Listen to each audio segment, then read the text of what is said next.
RGB, votre journal d'information locale, Théo Guiton.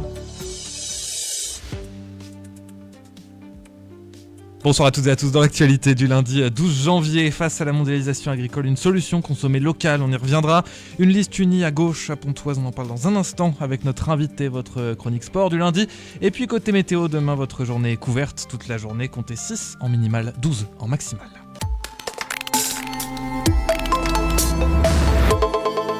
Deux personnes ont été arrêtées jeudi à Argenteuil après avoir kidnappé un jeune homme en pleine rue. Les faits se sont déroulés sous les yeux de policiers de la BRI qui surveillaient un fourgon signalé volé. La victime a été retrouvée ligotée et bâillonnée à l'arrière du véhicule puis immédiatement libérée. Les suspects connus pour des affaires de stupéfiants ont été placés en garde à vue. Une enquête pour enlèvement, séquestration et association de malfaiteurs est en cours, la piste d'un règlement de compte étant privilégiée. Un athlète de 29 ans a été condamné vendredi par le tribunal de Pontoise à 3 ans de prison, dont 20 mois avec sursis pour des agressions sexuelles commises sur 6 membres de son club d'athlétisme à Cergy-Pontoise.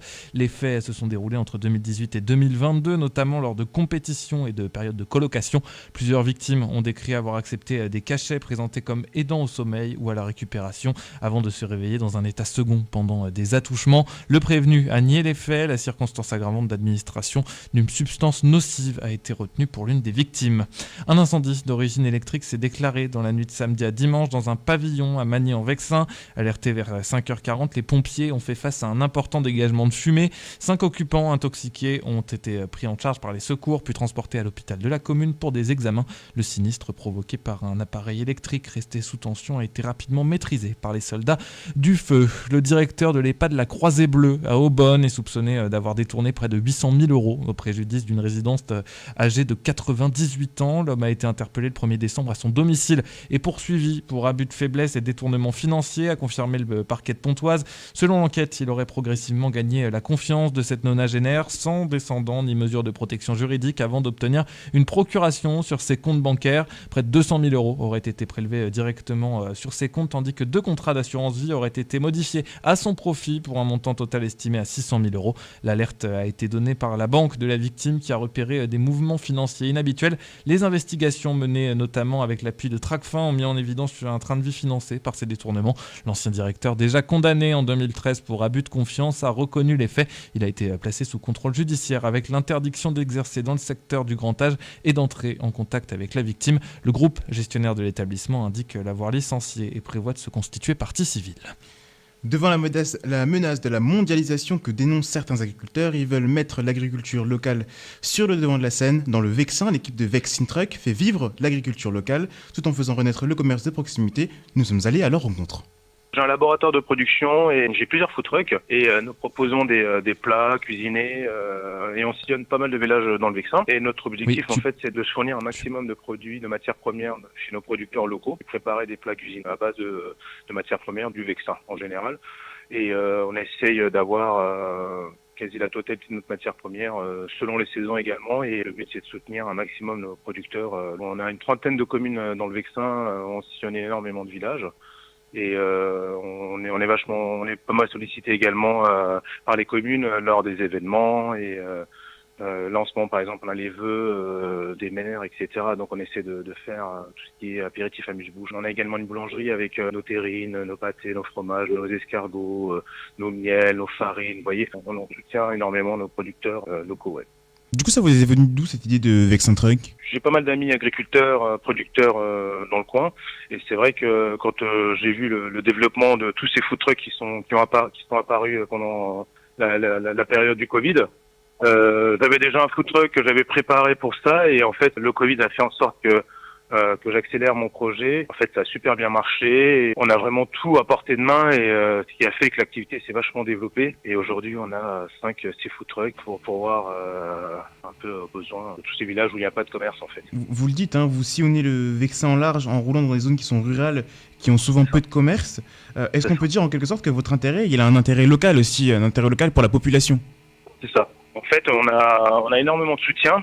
Il y a de la demande en fait, et on a tellement de moins en moins de commerces, de boucheries, de petites épiceries avec des produits locaux, que dès qu'on arrive dans un village, les villageois jouent énormément le jeu, et on est vachement soutenu même par la région et le département également, à développer l'activité de plus en plus, tout en gardant le même esprit. On a programmé cette interview justement dans le cadre de l'actualité en lien avec les agriculteurs et les manifestations liées au Mercosur, et donc à un accord qui permettrait l'importation de denrées issues de l'agriculture d'autres pays, d'Amérique du Sud notamment. Est-ce que du coup vous pensez que votre travail il a un rôle pour inciter la population à consommer local ? Oui, énormément, notamment au niveau de la communication et des affiches qu'on a pu publier un peu partout.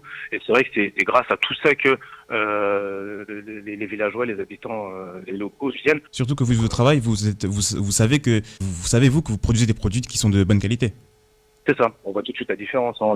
Les viandes qui perdent du volume, qui dégagent de l'eau, qui n'ont pas la même couleur, même pas la même texture que quand on achète nos viandes de nos producteurs français, quoi.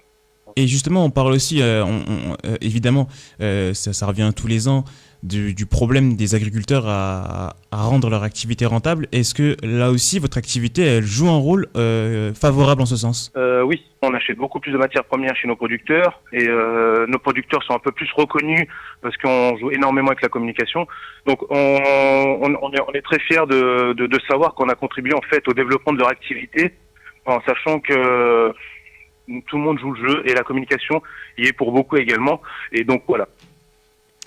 Vous pouvez les retrouver sur leur compte Facebook, Instagram et leur site internet Vexintruck. Bientôt 25 ans que la gauche n'a pas pris la mairie à Pontoise. Pour 2026, la nouvelle stratégie est historique depuis 2008 et elle est à l'Union. Bonsoir Florence Chambon. Bonsoir Téléthon, bonsoir RGB. Bienvenue sur RGB, vous êtes membre de La Liste, c'est le nom que vous avez choisi pour cette union de la gauche pontoisienne. Elle réunit qui cette liste ? Alors cette liste réunit des citoyens de Pontoise, citoyennes de Pontoise, qui sont alors historiquement membres de deux associations, Pontoise à gauche vraiment et Pontoise ensemble, qui sont des associations créées en 2008 et qui se sont réunies là, à l'occasion de ces élections municipales pour dans l'objectif de présenter un projet commun, une liste commune, voilà, mais il y a aussi d'autres personnes qui sont absolument pas membres de ces associations et qui ont rejoint le collectif. En lisant un petit peu votre acte, etc., je pense que le mot-clé aujourd'hui, c'est participatif. On le voit, vous n'avez pas de tête de liste pour l'instant, c'est un choix. Je cite, « Sa désignation fera l'objet d'une méthode nouvelle, loin des accords d'appareil et des femmes ou hommes providentiels par un processus faisant la part belle au collectif ». Ça veut dire quoi concrètement ? Alors, ça veut dire que nous avons désigné notre tête de liste, voilà, qui se présentera demain lors de la réunion publique que nous faisons à 20h à l'espace Laris Maradas. Et alors, c'est un processus qu'on appelle l'élection sans candidat. C'est-à-dire qu'on n'est pas derrière un candidat qui aurait de l'expérience, déjà avec un mandat de conseiller, par exemple, mais qui donne la possibilité à chaque membre de désigner quelqu'un qui ne se présente pas. Il n'y a pas de candidat. Voilà. Et selon le nombre de citations qu'a eu cette personne, après chaque personne se dit bah oui, moi je peux y aller ou non, je ne souhaite pas y aller. Et ça permet au final de reporter ensuite nos voix, de discuter entre nous. Ça prend quelques heures, mais à la fin d'avoir une tête de liste qui nous représente et qu'on pense pouvoir vraiment porter nos valeurs et ce qu'on a envie de faire pour la ville. Pourquoi faire ce choix-là, cette désignation de tête de liste ? Je le disais, elle dit beaucoup aussi de ce que vous voulez incarner avec cette liste. Pourquoi faire ce choix-là ? Alors, faire ce choix-là, parce que nous-mêmes, alors beaucoup déjà de Français, voilà, y a pas mal de sondages qui disent que les Français en ont un petit peu marre des hommes, des femmes politiques, derrière des partis politiques, etc. Et que nous-mêmes, on souhaite changer un peu ce paradigme en politique et pouvoir donner à chaque citoyen, à chaque citoyenne qu'on aurait envie, la possibilité de se lancer dans la politique au sens s'occuper de la chose publique, s'occuper d'une ville, etc. Voilà, c'est vraiment l'objectif, c'est de redistribuer le pouvoir au sens noble pour prendre le pouvoir pour pouvoir mieux le partager en fin de compte. C'est une liste de partis, c'est plusieurs partis qui se mettent d'accord sur des grands axes. J'imagine que vous n'êtes pas d'accord sur tout, c'est le principe de l'union aussi. C'est quoi aujourd'hui les grands axes que vous dégagez pour cette campagne et pour la mairie ensuite ? Alors, on a des grands axes. Notre axe principal, c'est vraiment la santé. C'est-à-dire que la santé, elle est au cœur de notre projet. Alors, c'est pas vraiment un projet, parce qu'on veut être vraiment très démocratique et on veut pas faire un catalogue de mesures. Par contre, le cœur de notre projet, c'est la santé, mais la santé sous toutes ses formes. on connaît le problème de l'accès aux soins et on réduit souvent la santé à l'accès aux soins. C'est un énorme problème, vraiment. Mais la santé, c'est aussi pouvoir bien manger, c'est aussi avoir un logement, c'est aussi pouvoir se sentir en sécurité économiquement. Et donc notre fil rouge dans notre réflexion, c'est vraiment la santé, mais au sens très très large. Deuxième marqueur très important pour nous, la démocratie participative, un mot qui est un peu galvaudé, mais on souhaite vraiment ne pas sortir un catalogue de mesures, alors qu'on connaît les aspirations des Pontoisiens, mais on souhaite vraiment pouvoir construire un projet qui ressemble et qui est souhaité par les Pontoisiens, et ça veut dire surtout mettre cette démocratie en place après les élections. Comment on le fait ça concrètement ? Puisque moi je le vois, les initiatives de démocratie locale, on en a plein dans plein de territoires qui marchent plus ou moins bien, qui sont plus ou moins bien suivis. Comment on habitue aussi les gens à cette démocratie locale ? Alors c'est des processus qui sont assez longs, mais c'est des processus dans lesquels en fait on apporte aussi, de la matière aux citoyens pour prendre connaissance d'un thème, pour prendre connaissance d'une problématique, déjà qu'ils puissent nous faire part de leurs problématiques, on puisse travailler avec eux sur voilà les enjeux de telle problématique, voilà ce qui pourrait être fait, pouvoir leur apporter de la matière, et aussi, surtout, les associer aux décisions, qu'on soit aux manettes de la ville de Pontoise ou qu'on soit dans la minorité. On peut imaginer plein de choses, c'est-à-dire qu'on est très timide en France actuellement, on est sur des schémas où on a un maire avec ses adjoints qui ont des délégations, et on peut très bien imaginer déjà que les délégations soient partagées, on peut très bien imaginer que les habitants soient associés aux décisions, même les grandes décisions stratégiques, avec les élus. Voilà. Donc, c'est pas le cas aujourd'hui à Pontoise ? Non, c'est pas le cas. En fait, à Pontoise, c'est le schéma habituel de toute mairie. Il y a un maire avec ses élus majoritaires. Chaque élu a une délégation. Eux, ils se réunissent à majorité en bureau de majorité. Ensuite, on fait des commissions auxquelles nous, les élus minoritaires, nous participons. Mais en fait, quoi qu'on dise, de toute façon, la décision est prise par le maire et par son équipe. Et on le voit bien au conseil municipal, les seuls qui réagissent sont les élus minoritaires. Les élus majoritaires ne parlent jamais. Moi, je pose toujours cette question parce que ça traduit aussi quelque chose. Vous vous sentez comment aujourd'hui au conseil municipal de Pontoise ? Écoutez ou pas ? Comment ça se... C'est courtois, respectueux. On ne peut pas dire que ça ne le soit pas, ça l'est. Après, voilà, on est minoritaire et ce qu'on peut demander, ce qu'on peut suggérer, il faut que ça infuse. Des fois, ça met beaucoup de temps. Je vais prendre l'exemple des violences intrafamiliales. Et il y a un comité de pilotage qui a été créé il y a 2-3 ans par la majorité, auquel les élus minoritaires sont associés. Mais ça, c'est un combat de plusieurs années qui a été mené sur la ville par les associations de gauche. Voilà, et notamment par PAGV, qui a œuvré longtemps pour obtenir ce comité de pilotage. Donc c'est très long à infuser, c'est très long. On va reparler priorité rapidement, on parlait de la santé au sens global, on l'a compris. Sécurité, éventuellement, écologie aussi ? Oui. Alors, la santé, la sécurité, mais avec un autre prisme. Voilà, c'est-à-dire que la sécurité, c'est avant tout, ça rejoint la santé. Le ressenti de l'insécurité, c'est aussi quand on n'est pas bien dans son boulot, c'est aussi quand on n'est pas bien, qu'on n'a pas de toit, qu'on est en précarité, etc. Si on veut parler vraiment de la sécurité en tant que telle, pour nous, la vraie sécurité, c'est de donner les moyens à chacun d'eux s'épanouir, et notamment aux jeunes des quartiers de pouvoir s'épanouir. Et la sécurité, on le rappelle, c'est une mission régalienne.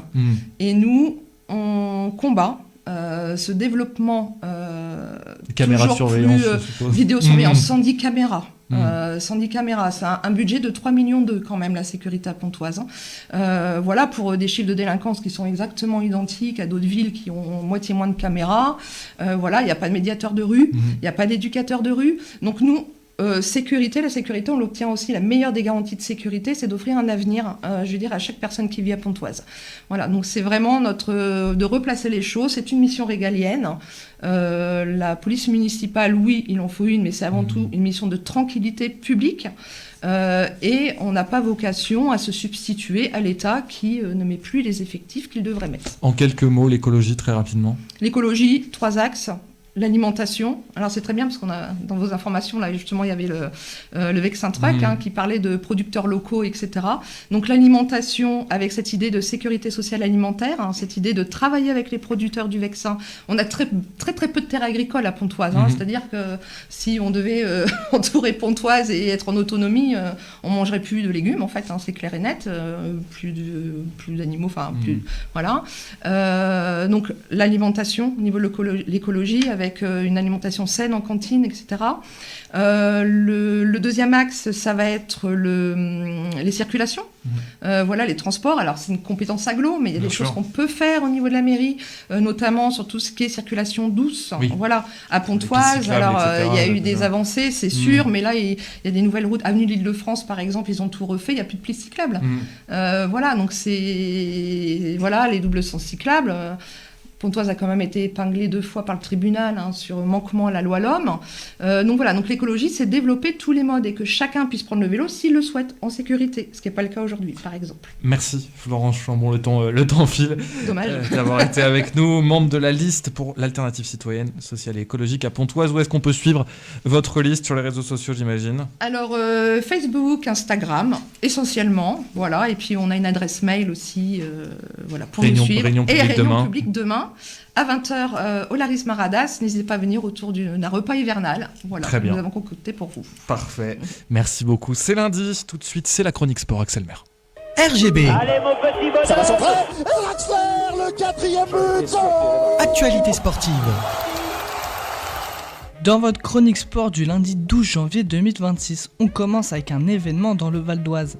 En effet, la AS Sarcelles qui s'est hissée en 8 ans au niveau départemental à la D3 est devenue le samedi 10 janvier le 3e club du Val d'Oise à disputer un 16e de finale de Coupe de France féminine face à Montpellier. Eux qui évoluent en D1 Arkema, les Valdoisiennes seront défaites 2-1. Malgré cette défaite, cela restera une performance incroyable pour le club. On passe côté tennis de table. En effet, des regrets pour l'AS Pontoise Cergy Tennis de table, dominé 3-1 par une grosse formation de Bruy dans une rencontre où ils auraient pu espérer mieux.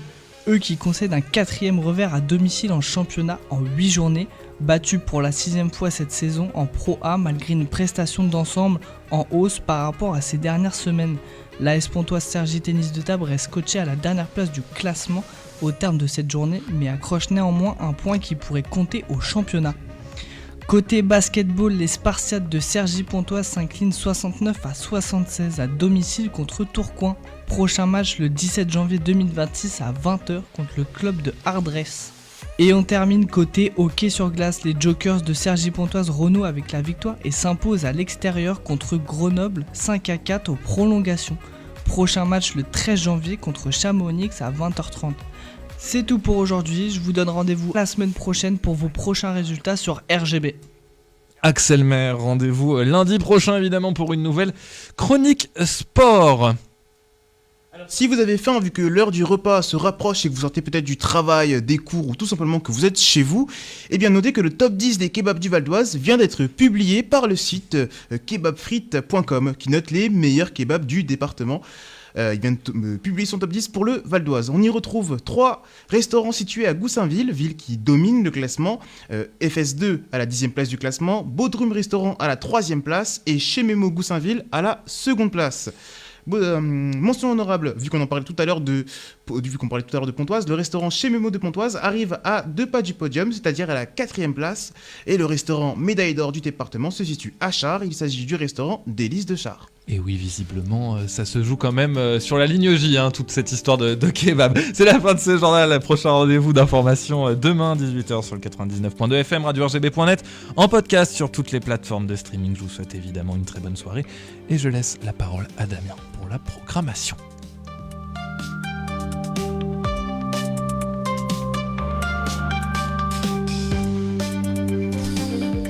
Merci Théo, merci Charles, Henri pardon, Henri pour ce classement des meilleurs kebabs.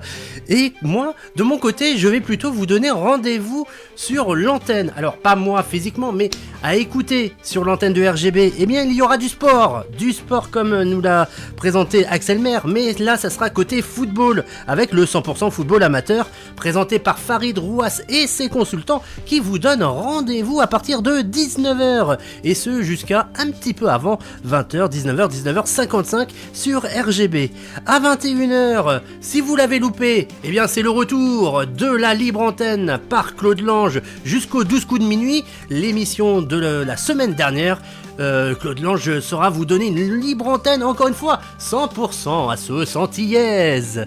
Et puis enfin, à partir de minuit, les 12 coups de minuit et jusqu'à 3h du matin, c'est une 2h40. Ils n'ont pas fait 3 heures d'émission, ils ont fait un peu plus de 2 heures, il y avait de la matière, mais pendant plus de 2h30, 2h40, vous aurez droit à Vibes-A-Com, l'émission du vendredi, 20h, 22h, ou parfois un petit peu plus, quand les invités se prêtent au jeu. Et là, l'invité était Tuko Gawan, donc un très grand moment placé avec lui.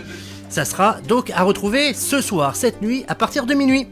Très bonne soirée à l'écoute de RGB sur le 99.2 FM, radio-rgb.net, ou encore sur les applications, vous avez l'habitude maintenant, les radios associatives, ou Radio Player, et plein d'autres aussi. RGB, c'est en direct de Cergy-Pontoise, et sur tout le Val d'Oise, et même sans frontières, en streaming.